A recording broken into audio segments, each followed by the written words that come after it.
Well, it's my pleasure today to welcome Associate Professor Fiona Lithander to be here.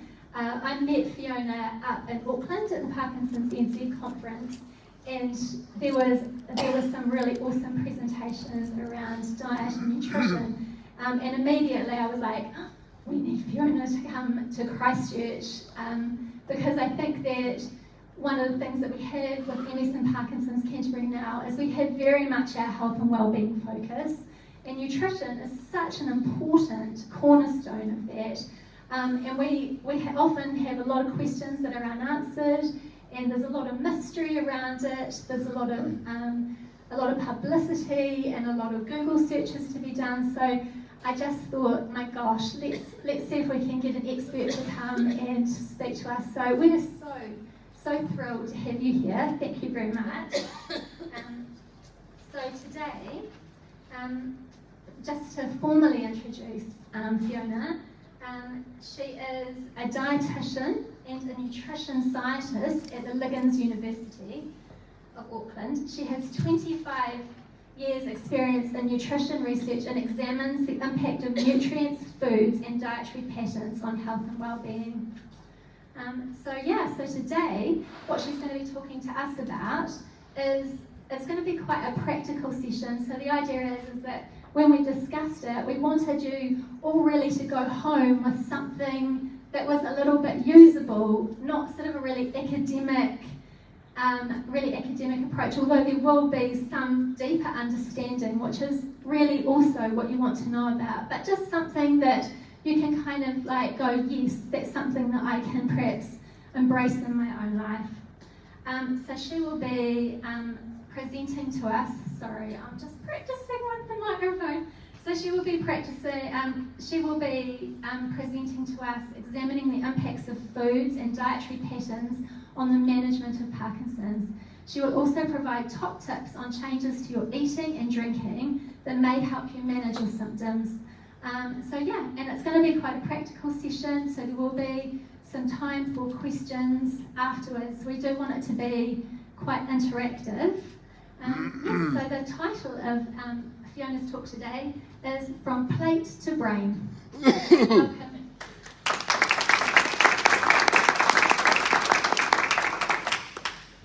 Thank you very much for that very kind introduction. I'm absolutely delighted to be here. I'm thrilled I arrived into Christchurch just this morning from Auckland, and I'm delighted to be here, and I really want to say thank you very much for the invitation to come and speak. We met, as you say, in August in Auckland at the Parkinson's New Zealand conference, and we had a chat, and you said, is there any chance you can come down to Christchurch? And I said, well, would you believe I'm coming in November there's a nutrition conference on in the next couple of days, and it was just that quick discussion, and I said I'd love to come down and meet you and see if we can talk about some of the research that we're doing in around Parkinson's and nutrition. So I'm based at the University of Auckland. I'm based at a research institute called the Liggins Institute. Some of you may have heard of it, others may not, but it's at the University of Auckland. So I'm a dietitian by training. I used to work in a clinical setting in a hospital. I don't work anymore in a hospital. I work as a researcher, and I've been working as a researcher in the area of nutrition for about 25 years even. So as I say, I'm based at the University of Auckland, and I want to really use today, this is your opportunity to ask any questions you have. I've got a handful of slides because I really want to tell you what the research says.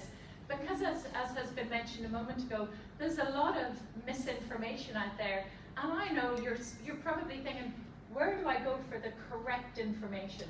So I'm going to tell you what the research says, and then I've got a few tips at the end, and then after that we'll have plenty of time. I'm not going anywhere, so plenty of time for questions if you'd like to ask them in front of the group, or I don't know what the timings are, the plans are, but we've got plenty of time. Brilliant. So just any questions you have, jot them down, or anything you're not sure of, just we can talk about that at the end. Likewise, you might go home later and think, oh gosh, I wish I asked Fiona that.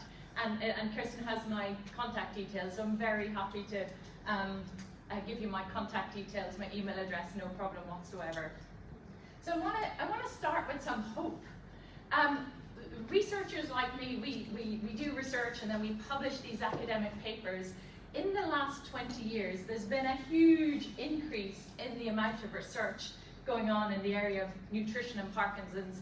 I think that's great because I think it's really needed, because people with Parkinson's and caregivers and family members often say to me, you know, I don't know what to do. Is there any research? There's lots of stuff on the internet. And what I want to do is just start to say there's quite a lot of, in the last 20 years, a real increase in research in this area, which I think is really positive. So the plan for the next sort of 20 minutes or so, I've started my timer. As an Irish gal, you can probably pick up my accent. I have to be careful I don't talk too much. So I've got my timer going to keep me on track.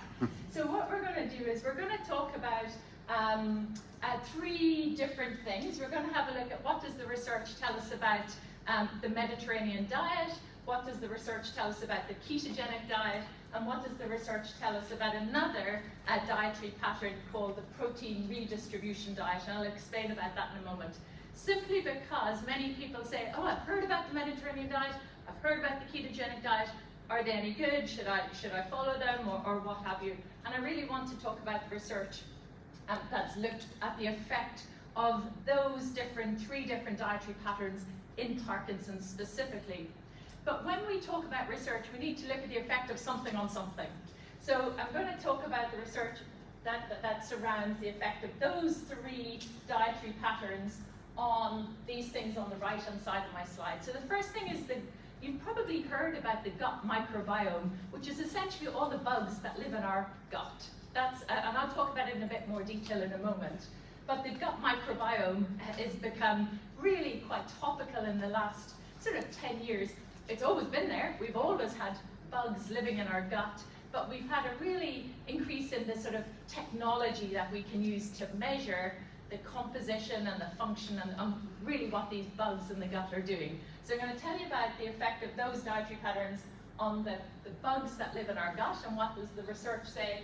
And then the other type of research that's been done in Parkinson's is the effect of those dietary patterns on symptoms. And symptoms, as you know, we tend to divide into 2 categories.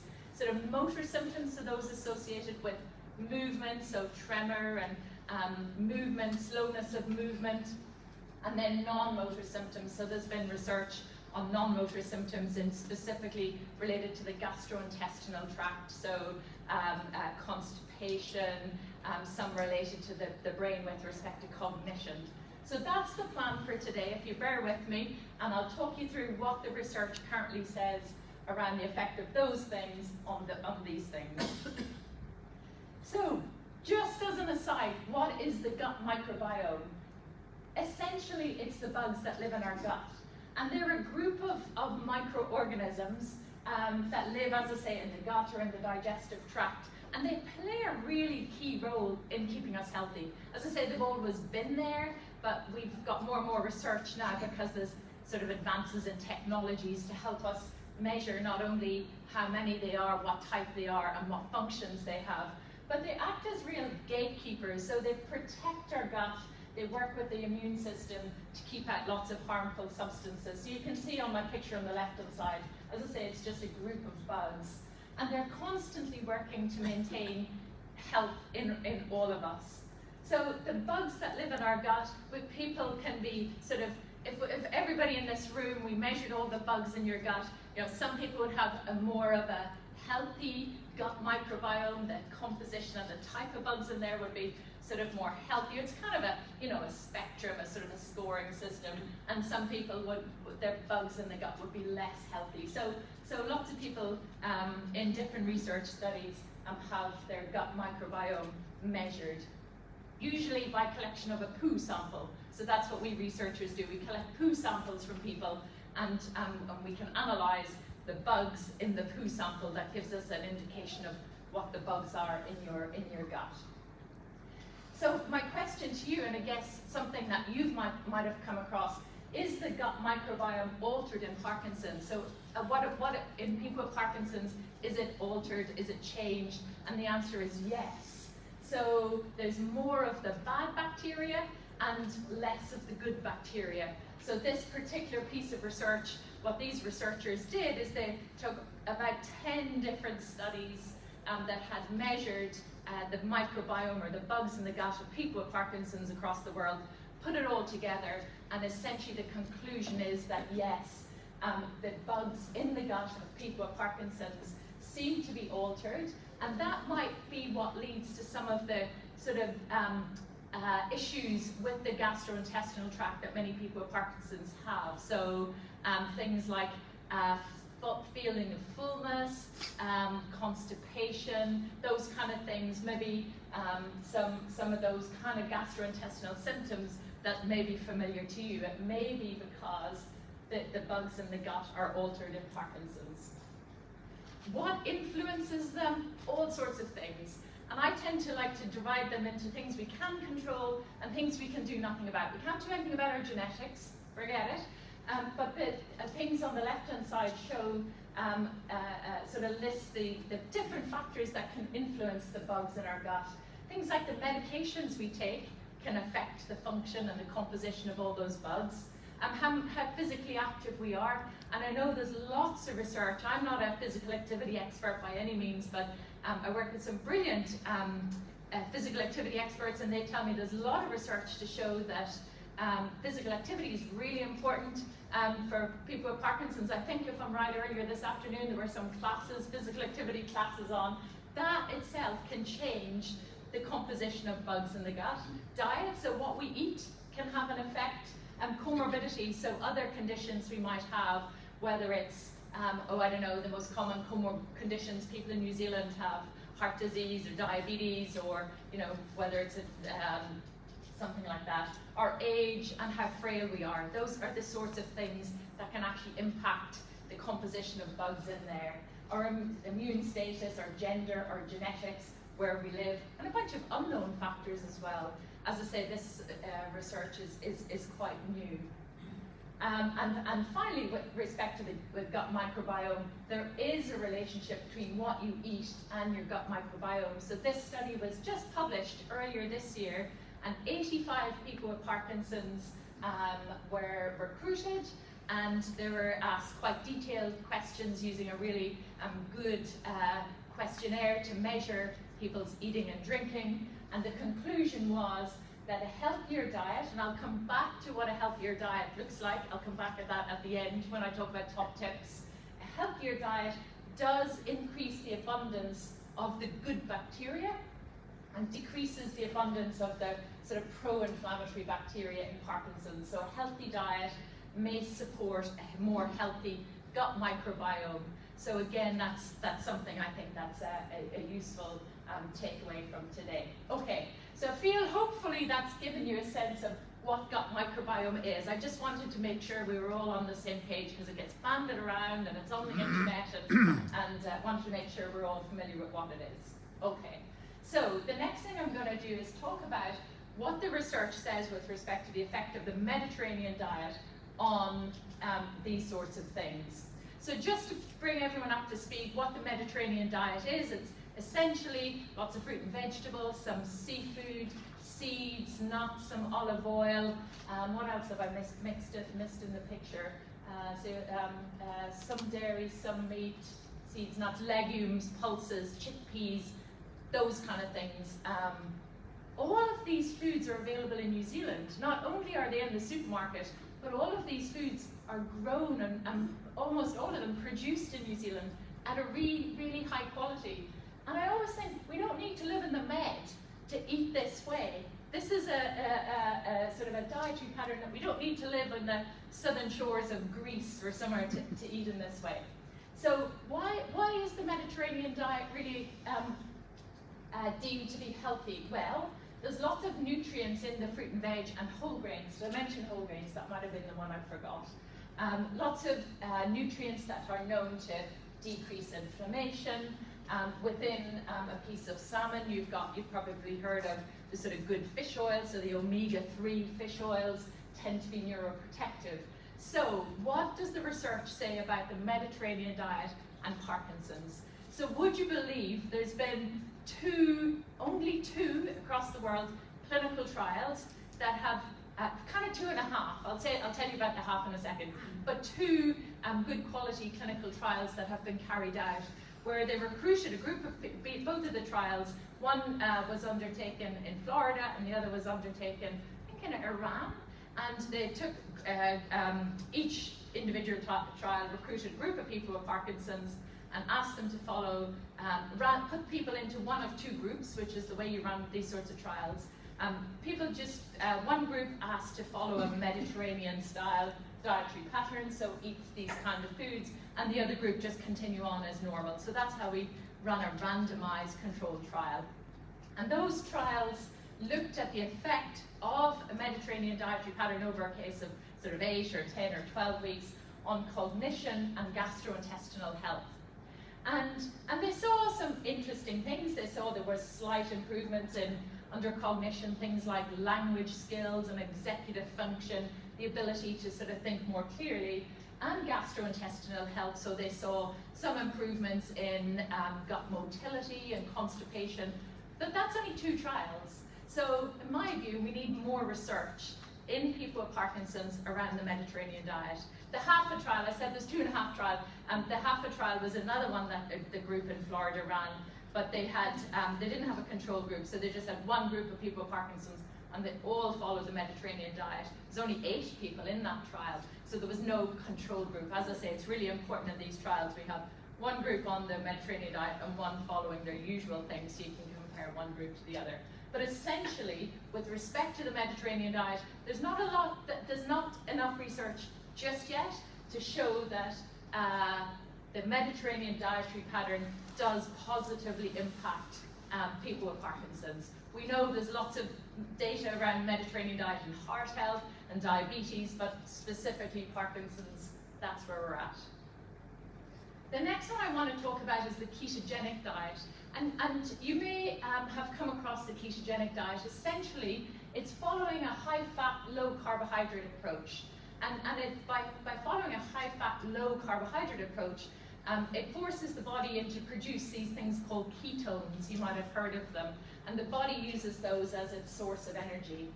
And there's been only 4 trials across the world, maybe 5, one of which was conducted in Hamilton on the North Island. And those trials examined the effect of people following the ketogenic diet on motor symptoms, so movement symptoms, and non-motor symptoms. And the non-motor symptoms they looked at were anxiety and voice.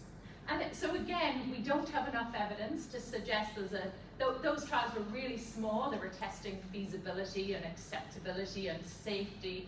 So we don't have enough evidence just yet to be able to say that the ketogenic diet is the dietary pattern to follow for people with Parkinson's. Interestingly, there's a group in Vancouver in Canada, and they're currently running a trial where they're looking at a combination of the Mediterranean diet and ketogenic diet on gut health. So just to see what are the impacts of combine those two on the microbiome. Does it lead to positive effects on the microbiome, or does it, what is the balance of the good bacteria versus the bad bacteria if you follow a combination of the Mediterranean and the ketogenic diet? But again, we still don't have enough evidence to say that that's the approach to take in Parkinson's.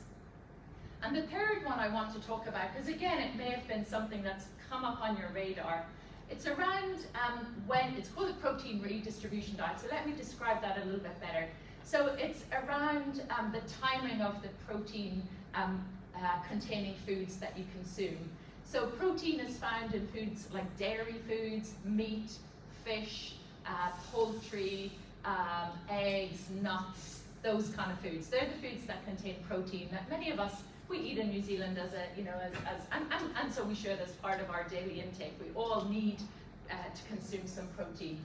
And you may have been advised by your doctor or otherwise to perhaps, those of you taking levodopa, to separate your levodopa from food that contains protein. So to take your levodopa a bit before your meal or a bit after your meal. Simply because the levodopa will work a bit better, because the protein in the food kind of competes for absorption with the levodopa. And if you have the two together, it may mean that the levodopa isn't absorbed as well. So what the protein redistribution diet suggests that rather than having protein through the day, and you most likely do have protein through the day, you know, you might have had some milk in your cereal at breakfast, or you might have had some yogurt at breakfast, and lunch you might have had a ham sandwich, the ham would be, and then for your evening meal, most of us tend to have protein sort of distributed through the day. But what this one suggests is that we have most of the protein in the evening time. So there's been a few trials of mediocre quality that have examined the effect of having all the protein in the evening instead of through the day. What effect does that have on motor symptoms? And it tends to improve motor symptoms a little bit because essentially the levodopa is better absorbed, but the risk is that people don't get enough total protein in the day. And what that can do is that can negatively impact your muscles, the strength and the mass, how much strength you have in your muscles and your mass, and that's a downside of this approach. So there is one trial going on in the States at the moment in Alabama where they've recruited a group of people with Parkinson's, and they're asking some to sort of not eat much protein in the day and have most of it in the evening versus spread it out through the day, and they're looking at the effect on changes in skeletal muscle strength and mass. So that's ongoing at the moment, and we wait to see what the results of that show. Okay, so that's what I'm going to talk about with respect to the research around those 3 dietary patterns, because I think what you have taken from that is, A, there's very little research has been carried out, proper good quality research on those 3 different sort of dietary patterns where they've looked at the effect of a dietary pattern on whether it's gut health or motor symptoms, etc. So finally, top tips for today. The first one I want to talk about is the importance of dietary variety and diversity. So there is no prescription diet for people with Parkinson's, but what the research says is that if we have a diverse, varied diet, you're more likely to get most of the nutrients that you eat. So I've got some suggestions for you. I've taken this figure. It's an Australian picture, but it's really useful for this purpose. So essentially, if you consider that, let's go through each of these food groups and let me talk you through why it's important to have food from each of these food groups as much as you can each day. So we've already talked about vegetables. So vegetables, not only are they rich in lots of vitamins and minerals, but they've got lots of fiber in them. And fiber, we know, is really important for gut health. And I've already highlighted that, so I've already highlighted, many of you know that constipation can be an issue, but I've also highlighted the fact that the bugs in the gut will be healthier, and the composition will be healthier if we consume a more fiber-rich diet. And vegetables and legumes and beans are rich in fiber. Many of you, we all have dietary preferences. You know, if you don't like a tomato, it doesn't matter. You can have a piece of broccoli. If you don't like broccoli, it doesn't matter. Have cauliflower. It also doesn't matter if the vegetables you eat come from a tin. Doesn't matter if they're frozen. Doesn't matter if they're I was going to say dried. It's more so fruit that's dried. But they don't have to be fresh, because nutritionally, irrespective of whether they're fresh, frozen, tinned, jarred, the nutrient content is the same. So plenty of vegetables every day. Fruit, same thing. It doesn't matter if it's tinned or frozen or dried or what have you. Plenty of fiber in there and plenty of really good nutrients. Dairy is this one here. People with Parkinson's are at risk of bone osteoporosis, osteopenia, those kind of things. And having sufficient dairy every day is really important to optimize bone health. If you're not sure what your calcium levels are, or there's another vitamin that's really important for bone health called vitamin D. It's the one we get from the sun, and one of the roles of vitamin D is to help the body absorb calcium. If you're not sure about your vitamin D levels, go to your GP and ask for a blood sample to be taken to have that measured.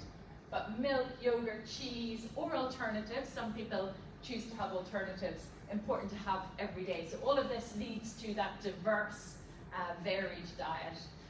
lean meat, poultry, fish, and then some of the plant alternatives which are equally nutritious, like nuts, seeds and legumes, beans, again important. And then the final food group, this one here, gives lots of examples of whole grain foods. So if you kind of think, gosh, how could I improve the whole grains? How can I get more fiber in my day-to-day eating? Well, you could decide, well, I'm gonna do a swap. I'm gonna swap, I don't know, my this breakfast cereal for one that's more rich in whole grain, or I'm gonna swap the bread that I usually have. Maybe I really like it, but maybe every second day I'm gonna swap it for a more whole grain type bread. So all of a sudden you increase the amount of whole grains you consume, keeping everything a lot happier. People say to me, oh, give me some brands. What kind of brands of bread do you recommend? My advice is go to the supermarket or go to your bakery or wherever you get your bread and have a look. And the more grainy and more coarse it looks, that's going to be the better one to choose. So considering having more whole grain or high fiber varieties, if you like to have rice, go for the brown rice. If you like to have pasta, go for the brown pasta. But each time just kind of think, well, what swap could I make that will increase the amount of whole grain in what I'm eating? Almost last slide. We've already talked about dietary fiber, not only for constipation, but also for that healthy gut microbiome. And the third thing is around maintaining a healthy body weight. Often weight loss can be an issue in Parkinson's. Some years, in some people, some years after diagnosis.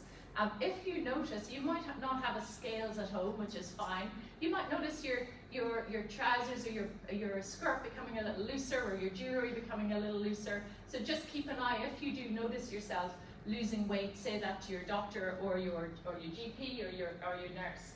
Maintaining a healthy weight is really important. They can refer you onto a dietitian, somebody like me who can give you some advice on that. On the converse of that, carrying a little bit of extra weight can also be something to keep an eye on, because carrying extra weight, you may be less able to do some of the activity, some of the physical activity that we know does really help with Parkinson's. We've got one research study on the go. We've got several research studies on the go at the University of Auckland.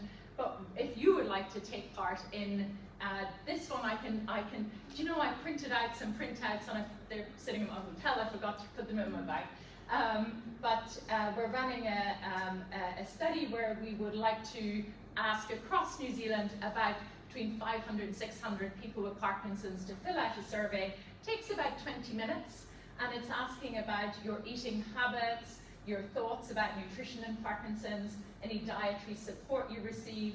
I can email this to you and you can perhaps pop it up, but you can access the survey either using this QR code, or you can email us, but I'll give you the details and we can send the link to you. Completely voluntary, completely anonymous, but if you'd like to take part, which will really help us to understand what your needs are. So thank you to my many collaborators and colleagues and funding bodies who fund much of the research we do. And yeah, that's it from me. Thank you. Very happy to answer any questions. Right, whose heads are already full of information? Let's make a start. So I think probably what we might do, just for the people that are listening, going to be for the recording, is that we might repeat the question back, if you wouldn't mind, onto that front thing. So I will go and find the first question.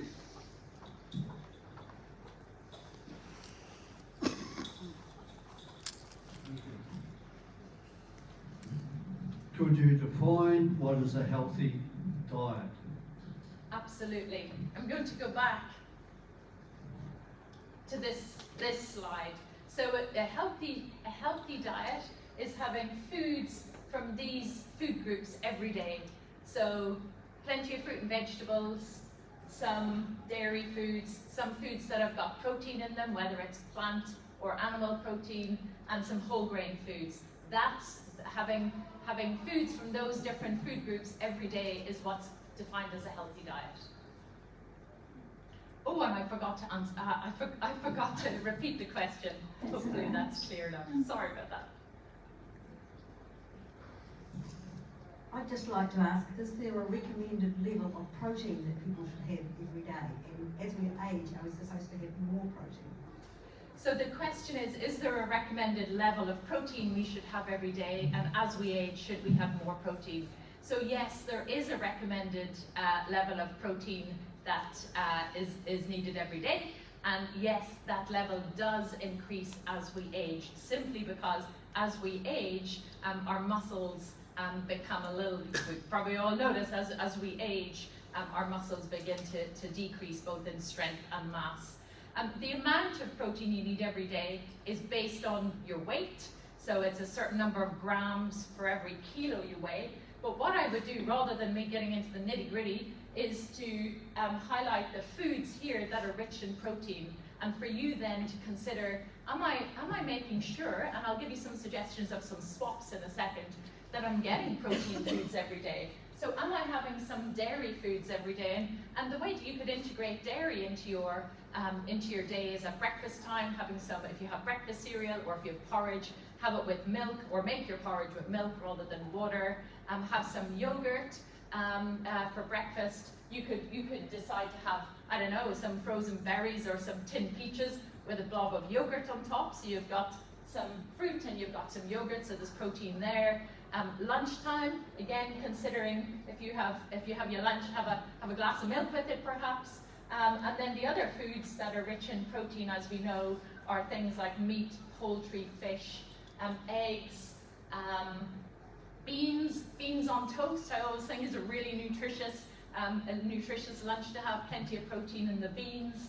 So rather than me giving you the exact nitty-gritty of how many grams per kilo body weight per day you need, just think to yourself, am I having protein sort of through the day? And if you are, that will really meet your protein requirements. Yeah, hopefully does that answer the question for you? Great. Yeah, you didn't mention alcohol. What is that? I didn't mention alcohol. There's not a huge amount of research in alcohol. I think having a look at the New Zealand recommendations with respect to alcohol is a good start. I don't know off the top of my head. I could have a look at the paperwork in my bag when we're finished and let you know what the research says with respect to Parkinson's and alcohol, but just can't tell you off the top of my head because I don't have it to hand. Sorry.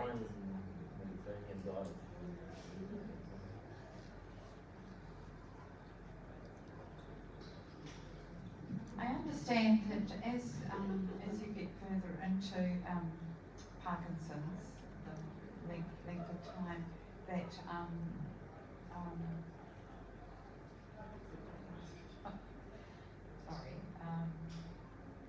that many people develop constipation, and so I'm just wondering how you can what the answer to that would be. Yeah, so the question is, as you get further into Parkinson's, many people develop constipation. You're right. In fact, many people after diagnosis say, oh yeah, because constipation is one of those sort of symptoms that many people have before they're diagnosed, and it's really only in hindsight they think, oh yeah, gosh, constipation has been a real issue for me for many years and I didn't, it's only now it's all sort of falling into place. So a few different things. From a dietary perspective, those foods that have got fibre in them will help just moving food along through the gut and are known to help with constipation. So again, having a look at the picture here, so vegetables, things like beans and legumes, so chickpeas and pulses, they're they're fibre-rich foods. Fruit has got fibre in them, and then all of the whole grainy foods on the left-hand side. So, like I say, sort of considering some of those swaps. What I don't want you to do is go home this evening and throw every bag of white pasta, white rice out, and tomorrow start with a big high fibre diet, because that will maybe worsen things. So gradually. But like I said, in terms of the question about protein, how can I ensure I get some protein? And I gave the suggestion of you know, breakfast having some, I don't know, tinned peaches and some yogurt on top. That will give you fibre because there's fibre in the peaches, and will give you some protein and calcium, good for the bones, in the yogurt on top. You could sprinkle a few seeds on top and add even a bit more fibre. So just considering those foods that many of them you probably know already are foods that have got fibre in them will really help with constipation.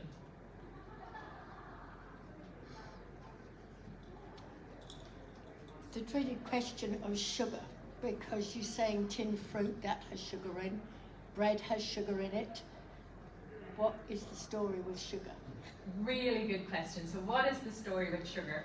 So if we consider, you're right, sugar, we do eat sugar day in, day out. If we consider putting sugar into two categories, so it's the sugar that is added to food, so in fizzy drinks, in jelly sweets, cakes, those sorts of things. And then it's the sugar that occurs naturally in food, like the sugar that's found in fruit, which is called fructose.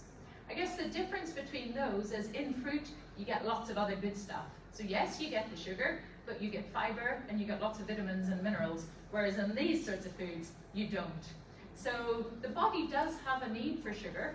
So sugar is a form of carbohydrate, which is what the body needs to be able to, we're all burning carbohydrate right now to be able to sit up in the chairs. I'm burning a bit more because I'm standing up. So the body does need it, but to get it from the foods in this category, so the sugar in, as you say, the sugar in fruit, there's also sugar in dairy foods, it's called lactose, so that's a form of sugar, but they're naturally occurring sugars, and they're the foods that I don't want you to restrict. They're the foods I'd advise you to continue having, but it's the foods and, you know, the sort of fizzy drinks, the cakes, the biscuits, those kind of sugar-containing foods that we should keep a wee eye out for. Does that help to? Yeah, okay. Thank you. A couple of things that I find helpful. The kiwi fruit nectar you can buy in 2 litre containers. I go through about 2 litres a week, and I find that good for constipation or to avoid it. And the other thing is I enjoy cream with my porridge at breakfast. Is that good or bad? If you enjoy it, isn't that great? So cream in your porridge for breakfast. If you enjoy that, I'm delighted to hear you're having porridge for breakfast. A really good whole grain start to the day, helps with your gut. And I think the first thing you said was a kiwi-based drink, is that right? And again, that's helpful with your gut motility. So again, a fruit-based drink, great. Yeah, and it sounds like they're working for you, which is great. 2 good options. Does salt have a role in Parkinson's? Does salt have a role in Parkinson's? Really good question. So some people with Parkinson's may have something called orthostatic hypotension, so may feel dizzy on standing up. Not everybody, but it's probably something that your doctor tests for when you go to see your doctor. They will probably measure your blood pressure when you're sitting, when you're lying, and then maybe ask you to stand up. So they're just testing that.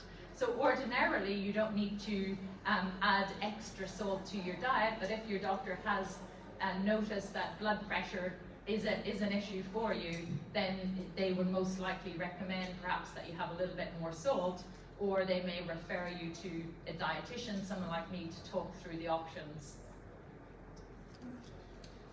Fiona, would you mind talking to taking levodopa, please, and food and levodopa, and your comments around it? Yeah, no problem. So levodopa is a medication that many people take to manage symptoms, and many of you probably take levodopa. The recommendation is to take it on an empty stomach.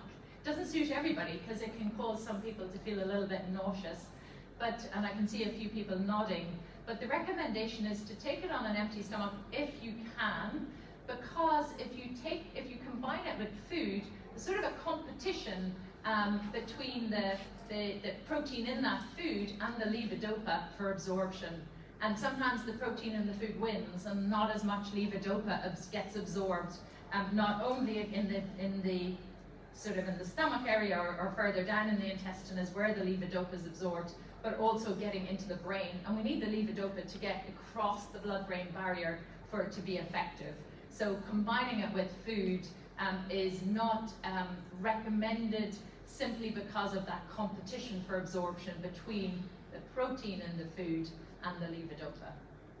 Does that explain it well enough? Is that okay?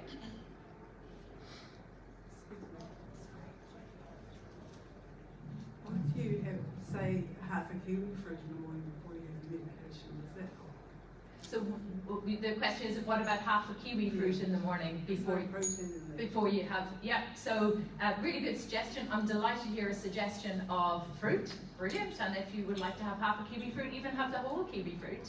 Absolutely. Secondly, you're absolutely right. Fruit does not contain protein, so it's less likely to. It's not going to necessarily compete for absorption with levodopa. So that would be fine. Usually the blanket recommendation is have it on a, doctors tend to say have it, or dietitians tend to say have it on an empty stomach, rather than sometimes there can be a little confusion around, have it with a non-protein containing food, like fruit, like kiwi fruit, and people sometimes there's a little bit of confusion there, so generally the message is have it with no food at all, but with kiwi fruit, you're going to limit the competition because there is no protein in kiwi fruit. Or in any fruit.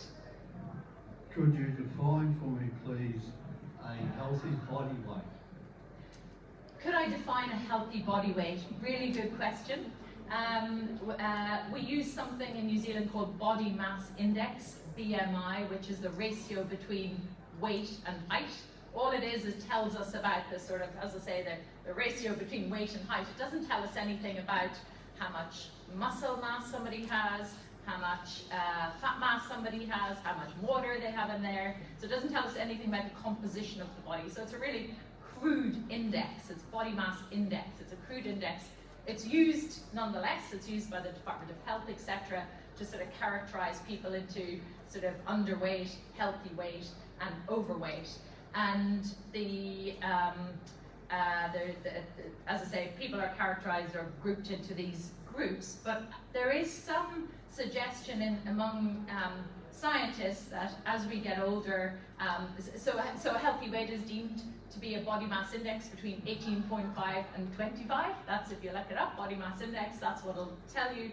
But the suggestion is as we get older, that 25 might be pushed out a little bit to 27. There's some countries who have slightly different cutoffs. But again, it's something, I guess, I mentioned weight because it is really important, because we do see people losing weight with Parkinson's, and that's, I guess, the point I want to make, is just to keep an eye on that. And if you notice yourself, or if many family members here notice your loved one, your family member losing some weight, that's something that I would advise you go to your doctor, your GP, and ask your GP to weigh you. Every time you go, ask your GP to weigh you, and then they have a record of your weight. It doesn't take long for them to bring out the weighing scales and step on the scales, but that's something, and then there's a sort of a record of your weight.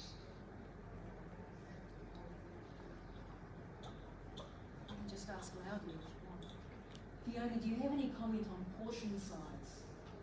Do I have any comment on portion size? Another good question. If we look at the slide that we've got here, portion size for fruit and veg, you've heard of the whole 5 a day thing, so 5 portions of fruit and veg. It's very difficult to do. I flew down from Auckland this morning. How many fruit have I had today? How many veg? I'm not sure I've had any today. Some days are like that, right? And when we measure the population of New Zealand, how many people across New Zealand, there's national dietary surveys that the government conducts every number of years. Most people in New Zealand find it very difficult to meet the recommendation of 5 fruit and veg every day, but that is and a portion of fruit, essentially it's what fits into the palm of your hand. So it would be 1 apple, 4 or 5 strawberries, 2 kiwi fruit. That's what a portion is of fruit and veg. In terms of dairy, a portion of dairy would be a glass of milk, sort of 250 ml of milk, or a little yogurt, a little bottle of yogurt that size, or a piece of cheese the size of a matchbox. That's what a portion of dairy is. Going around the different food groups, trying to think what's the portion of a whole grain food, I'd have to double check that. I think it comes in grams in terms of, and then we're recommended, in New Zealand we consume a bit more red meat and processed meat than is recommended, so it's recommended to have it sort of three times a week. A smaller portion than you think, sort of the size of the palm of your hand and about the thickness of your finger. That's deemed to be one portion. So does that sort of answer that question for you? More of a dinner plate for an older person. Okay, dinner plate for an older person. So I guess the best way to assess whether your portion sizes are too much or too little is your body weight. So if weight is increasing, then it's like, oh, maybe my portion sizes are a little big. So what I could do is, so continue to have a full plate, but have a bit more vegetables on there and a bit maybe less of the other stuff. Does that make sense? And yeah, better, excellent. And if you're losing weight, maybe have a look at your portions and say, gosh, maybe I do need to increase the portion of what I'm having, whether it's the piece of fish or whether it's the glass of milk or whatever it might be. But some people find that you feel full pretty quickly, and you might not be able to increase portion sizes of meals. So it's worth considering having some sort of nutritious, kind of accessible mid-meal snacks. So things like a piece of cheese on a cracker, got protein in there because it's a cheese, and on a whole grain cracker, or you know those little custard pots you can buy, or these little rice pots you can buy. They don't need to be refrigerated. Keep one in the car, so a nice nutritious snack, so that you have snacks available to you in between meals, because often people find it difficult to increase the portion size of a meal. So there's just some sort of tips. If you notice your weight is sort of coming down a little bit, and you think, what can I do about it? I don't want to increase the portion size of my meal because I'm feeling full and it just don't really feel like increasing the portion size, but you might consider having kind of a sort of snacks through the day and having them in your bag with you at something like this, and having them at opportune moments.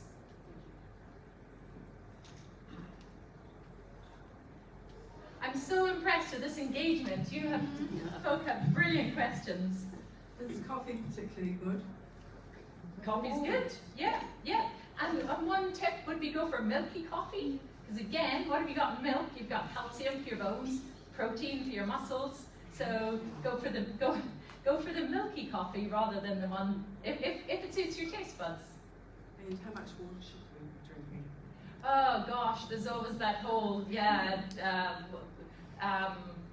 gosh, what are the recommendations? What do you get told all the time about water?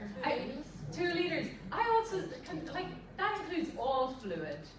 You know, if it's fine if it comes from juice, or I don't really like water myself, but I drink lots of tea, and I have lots of mugs of tea every day, and that's part of my fluid intake. So if that works for you, fine. Coffee tends not to be included in fluid intake, but it's better than no fluid. So consider juices, or low sugar drinks, or water, or teas, all fine. And actually, it's a really good point, because fluid intake helps with keeping the things moving through the gut. So if we have these high fiber foods but don't have enough fluid, then things can get a bit stuck. Because for things to move through the gut, it absorbs water as it goes. So if there's fluid available, then great, it'll help with your gut health. Can I just go back to the medication, because 1 minute you're saying have a snack in between, but that's going to throw when you have that medication. It's a huge challenge for you, isn't it? And yes. And if you forget, is it better at the end of the evening, if you've forgotten to get it before dinner, to take it late, like 2 hours later? It's so difficult, it is so difficult. You've hit the nail on the head, and especially if you're taking medication 4 times a day and you're thinking, gosh, I have to get up at this time, take my medication, then have my sort of sit for a time before I have my breakfast, then I have my breakfast with some protein foods in it, and then I have to have a break. So timing that all is a real challenge. I totally agree with you. So, and I think if that is something you're finding a real challenge to time it all, ask your doctor if they can refer you to a dietitian who will sit down with you. So somebody like me who will sit down with you and talk through your day in terms of what foods you're having through the day, both in your meals and in your mid-meal snacks. Because what we want to ensure that, yes, there is separation between your food and your levodopa, but still ensuring that you get enough protein-containing foods. Yeah, it's a really good point. It's a real challenge. That's not an area of expertise of mine, so I can't really comment on that. I'm wondering whether, so sorry to just repeat it, a lady asked, what about, we know about constipation, but what about incontinence? It's not an area of expertise, it doesn't sort of come under the sort of thing of a dietitian. So I think perhaps speak to your doctor, maybe a physiotherapist who specialises in that area of health might be a possibility. So, but certainly speak to your GP who might be able to refer on. But it is certainly bowel and bladder issues are faced by people with Parkinson's, and we don't talk about them enough. And I think it's like I say at this slide I had at the start, there's more and more research being done to help inform and help people, and we need to talk about these things more, don't we? We need to sort of talk about these things more. So I'm sorry I can't help you with that particular question. I've got two questions for you. One, you talk about gut microbiome. Do you recommend people with Parkinson takes probiotic? Really good question. So do I recommend people with Parkinson's to take probiotics? So let's just define what a probiotic is. So a probiotic is a food or a supplement that contains some of these bugs. So you're taking it, and you'll find them in the supermarket, you know, these probiotic yogurts with various strains on them. You can find probiotics that come in capsules, and there's a whole range of them on sale in New Zealand. So, and the difference between a probiotic and a prebiotic, just to make sure everybody understands it, a prebiotic is a food that you eat that will feed the bugs that are already there. And many of you eat foods like onion and garlic, and there's other vegetables that are essentially prebiotic foods. They feed the bugs in the gut. Whereas the probiotic, you're taking some of the bacteria in the food, like the yogurt or the capsule. So it's a really hot area of research, probiotics in Parkinson's. And there's been, like 11 or 12 really high quality trials. And last year, one researcher brought all these trials together and came up with a big conclusion. And what they said was that that for now probiotics are not recommended for a few different reasons. Number one, so there's such a range and a variety of probiotic foods and supplements for sale that it's really mixed, and some of the bugs and some of those probiotic foods might actually be harmful to the gut of people with Parkinson's. That might be the case.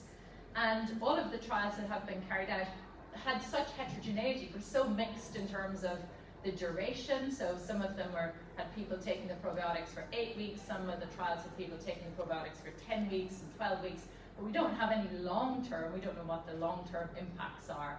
So for now, I would say hold off. There's 2 big trials ongoing in the UK at the moment, one in London and one further north, I think is the University of Newcastle, maybe in north of England.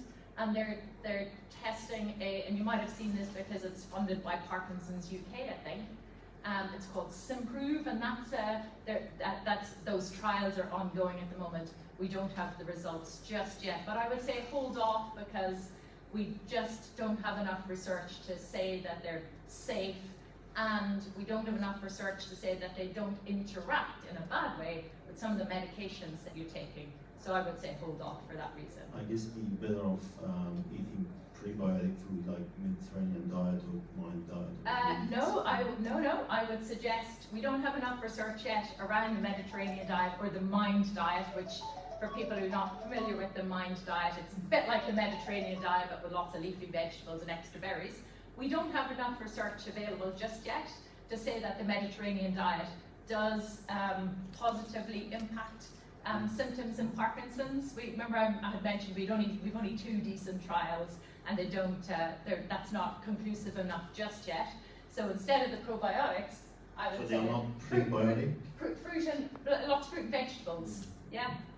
Again, fruit, vegetables, whole grain foods. They're going to be really good for the gut. My last question is, we talk about the gastrointestinal issues as a form of constipation. What about diarrhea or leakage after constipation? Yeah. Is there any food or nutrition from nutrition point of view? Yeah, so the question is, we talked about constipation, what about diarrhea? And you're right in that, I mean, there's issues through the gastrointestinal tract. Some people have swallowing things, gastric digestion can be a problem for some people. I mentioned sort of feelings of fullness, early feelings of fullness, constipation. Diarrhea is reported less, but it can be an issue for people. So again, if that's an ongoing issue for you, I would suggest ask your GP to refer you to a dietitian who will sit down with you and go through everything you're eating and drinking. Because what we don't want is, with diarrhea, we don't want weight loss, which can then lead to some problems. So with that, go and have a chat with the dietitian just to make sure that that's really gotten under control.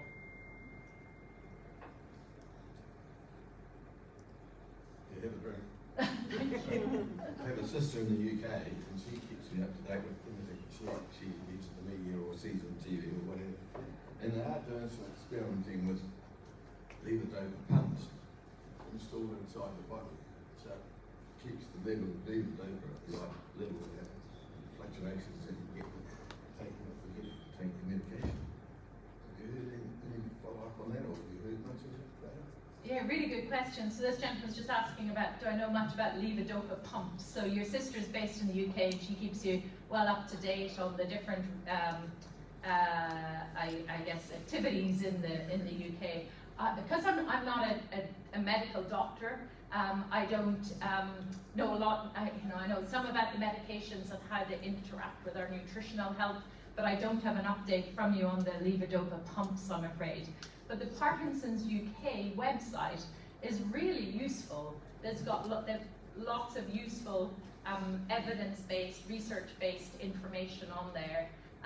I don't know whether your sister has signposted you towards that, but that would be a really good place to just to bookmark that website and have a look from time to time. It'll tell you, what research they're funding, but also what research is ongoing. And also the Parkinson's UK have a really nice nutrition and Parkinson's booklet that I can send to you as a PDF, and you could perhaps circulate that. They have booklets on all sorts of things. Sorry. I can help answer that question. Okay. It's called Fosdopa, and it's levodopa and liquid form of infusion. It's not available in New Zealand or Australia. It's been adopted as the standard in the UK and Europe. So I might have a morphine pump, but the levodopa, Fosdopa is way better than that. So we're waiting with interest to see if it arrives here. Waiting with interest to see if it arrives here. Yeah. Now, then they contacted the company who distributed it in Australia, and they said they haven't got plans to introduce it yet. So it's not going to be. Okay, so no plans to introduce it in Australia just yet. I'm thinking maybe if there's just one more question and then we might wrap it up. Very good. I feel like we've maybe, yeah.